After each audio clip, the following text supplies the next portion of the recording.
Hey, this is Gina Duke with Churchtown Ministries. Thank you for tuning in to ginaduke.com.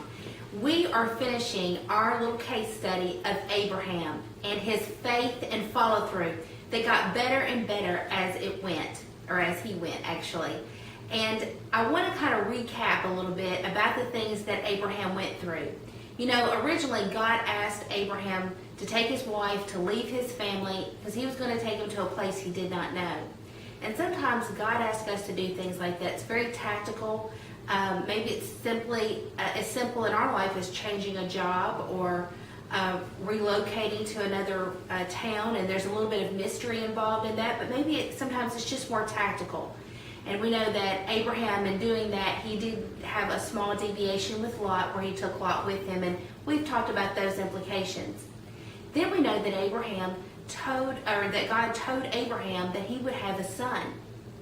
He would have descendants. And sometimes God gives us those kinds of things where it's just so exciting. It's something that we actually would like to have.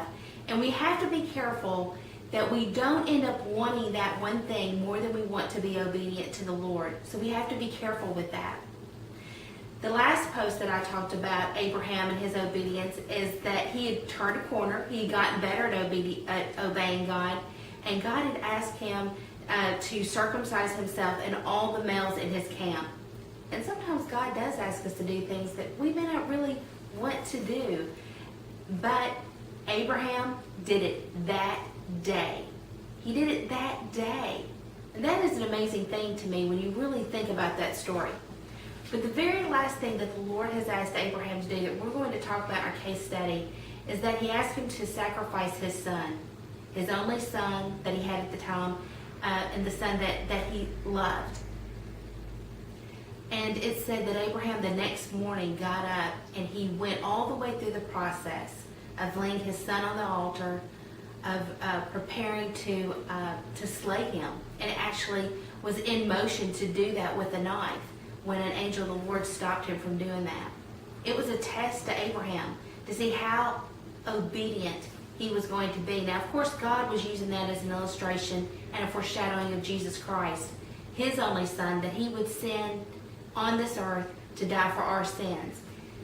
But Abraham's faith and follow through got so radical and so radically obedient, it just blows my mind. But I want to be like that, and I challenge you to be like that, to improve on your faith and follow through. Because sometimes you may feel like you're not doing that well. I know that sometimes I feel that way. But what I love about Abraham is he got better and better as he went. And I want to get better and better as I go. And I challenge you to get better and better with your faith and follow through. God bless.